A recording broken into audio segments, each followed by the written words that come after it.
नमस्कार, सफर 24 से मैं रंजन कुमार। बालू तस्करों की गुंडागर्दी चरम पर है। सीओ ने बालू उठाने से रोका तो बालू तस्करों ने सीओ के गिरे पांव पर ही हाथ डाल दिया और उन्हें जान से मारने की धमकी भी दी। क्या है पूरा मामला, चलिए आपको बताते हैं। यह मामला हजारीबाग के चौपारण क्षेत्र से है। जी हाँ, चौपारण के हजारी धामना घाट पर बालू तस्करों के हाथों पीट गई पुलिस और प्रशासन। जी हां, चौपारण के हजारी धामना घाट पर सीओ के द्वारा ट्रैक्टर रोकने पर जमादार रामू महतो की बालू तस्करों ने जमकर पिटाई कर दी। सीओ साहब के गर्दन से सोने की चेन और 4000 रुपये भी छीन लिए बालू तस्कर के रंगदारों ने। वहीं सिपाही जितेंद्र कुमार से राइफल छीनकर नदी में फेंक दी, मानो राइफल नहीं भैंस चराने की लाठी हो। इतना ही नहीं, सीओ और जमादार को धमकी देते हुए कहा कि दोबारा बालू उठाने से रोका तो इसी घाट में दफना देंगे। आपको बता दें कि यह पिछले बुधवार के दिन की 11 बजे की घटना है। करीब आधे घंटे तक बालू तस्करों के आगे बेबस बनी रही पुलिस। सिपाही जितेंद्र की राइफल सीओ के ड्राइवर महेंद्र चंद्रवंशी ने नदी में से ढूंढकर निकाला। सीओ प्रेमचंद ने इस मामले में 7 लोगों के खिलाफ नामजद और 100 अज्ञात लोगों के खिलाफ एफआईआर दर्ज कराई है। अभी तक किसी की गिरफ्तारी नहीं हुई है। अब सीओ साहब क्या कह रहे हैं चलिए आपको सुनाते हैं। सीओ प्रेमचंद ने कहा कि उक्त नदी से बालू तस्करी होने की सूचना मिली। इसी के बाद वह जमादार रामू महतो व पुलिस बल के साथ हजारी धामना घाट पहुंचे। उस समय तस्करों ने 7 ट्रैक्टर में बालू भर लिया था।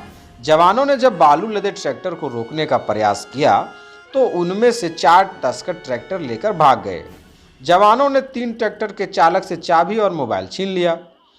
इसी बीच बालू तस्कर द्वारिका महतो और महेंद्र साव, जिसके पिता चमन साव हैं, ग्राम धोबियाटांड़ बरही के हैं। दूसरा है संजय यादव, पिता वासुदेव यादव, विक्की यादव, पिता जीवलाल यादव, विनोद यादव, पिता हुलास यादव, रविंदर राणा, इंद्रदेव यादव, पिता भुवनेश्वर यादव, सभी पेटाधरी जो मयूरहंड प्रखंड के अंदर में है एवं धोबियाटांड़ के ग्रामीणों के साथ आए और जबरन ट्रैक्टर की चाबी व मोबाइल फोन सिपाही से छीन लिया। इसके बाद सीओ से छीनताई की और जमादार की पिटाई कर दी। जमादार की पिटाई का वीडियो भी वायरल हुआ है। अब आप सोच रहे होंगे कि बालू तस्करों में इतनी हिम्मत आ गई है कि सीओ की गिरेबां पे हाथ डाल दिए, जान से मारने की धमकी भी दे दी और जमादार की राइफल भी छीन कर फेंक दिया और उसकी पिटाई भी कर दी। अब ये सब होता कैसे है? ये सब होता वैसे है, जब आप किसी को अपने सर पे चढ़ा लेंगे तो एक दिन आपके सर पे सूसू भी कर सकता है। जी हाँ, मैं आपको बता दूं कि आए दिन ऐसा देखने को मिलता है, समाचारों में भी मिलता है कि जब बालू घाटों से बालू का उठाव सरकार के द्वारा रोक दिया जाता है, फिर भी बालू उठाव चलता रहता है और उस समय यही अधिकारी के लोग, प्रशासन के लोग आंख बंद कर लेते हैं। क्यों? क्योंकि टेबल के नीचे से और पैकेट के पीछे से जो पैसे मिलती है। जी हाँ, लेकिन होता क्या है, पैसे लेने के बावजूद भी कभी कभी इन लोगों को जब ऊपर से प्रेशर आता है, यानी डंटे पड़ते हैं, गालियाँ पड़ती है, तो ये लोग चले जाते हैं औचक निरीक्षण में। जी हाँ, औचक निरीक्षण में चले जाते हैं डायरेक्ट घाट पे, या रात में कभी धर लिए ट्रैक्टर वालों को। तो ट्रैक्टर वाले कभी कभी दिमाग से सनक जाते हैं कि पैसे भी दो और इन लोग से लात भी खाओ, ट्रैक्टर को लेकर के थाने में चले जाएंगे, फिर पैसा दे के भी छुड़वाओ। तो उसमें से कुछ रंगदार लोग ऐसे होते हैं जो ना आगे सोचते हैं ना पीछे, और पड़ जाते हैं प्रशासन के ऊपर। अब यहाँ समस्या ये है कि जिन लोगों ने सीओ को जान से मारने की धमकी दी, उनके साथ छिनतई की और जो प्रशासन को के साथ मारपीट किए, वे लोग तो बचेंगे नहीं। क्यों? क्योंकि भाई ये जान लो, प्रशासन के लोग और अधिकारी लोग चाहे जितने भी कमीने हों, अपने ऊपर कमीनापंथी बर्दाश्त नहीं कर सकते हैं। जी हाँ, और जो लोग कानून को हाथ में लिए हैं, भाई वो लोगों के हाथ तो पीले करेगी ना प्रशासन। तो जो लोग सीओ साहब के गिरे वहाँ पे हाथ डाले हैं, अपने हाथ पीले करवा लीजिएगा और पिछवाड़ा भी पीले हो जाएंगे, क्योंकि आप लोगों ने सही काम नहीं किया है।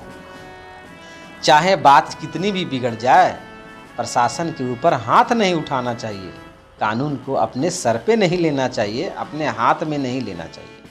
भैया आपका बालू ले ही जाता, आपका ट्रैक्टर ले ही जाता तो क्या होता, बाद में उपाय कर लेते, भीड़ क्यों गए घाट पर। प्रशासन है भैया, इसके हाथ में पावर है। अब दिखेगा आप लोगों की क्या क्या खेला होता है। और वे लोग जो नामजद हैं वे तो अंदर जाएंगे ही जाएंगे, और जो 100 अज्ञात लोगों के खिलाफ FIR दर्ज हुई है प्राथमिकी, उसमें किसकी बदकिस्मती की लॉटरी लगेगी ये कहा नहीं जा सकता।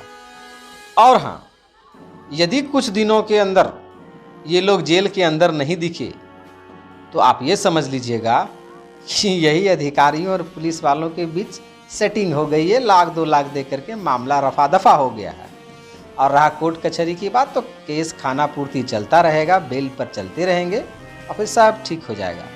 लेकिन प्रशासन ने अगर अपने नाक भौं टेढ़े कर लिए होंगे तो छोड़ेगी नहीं। लेकिन पैसा बोलता है।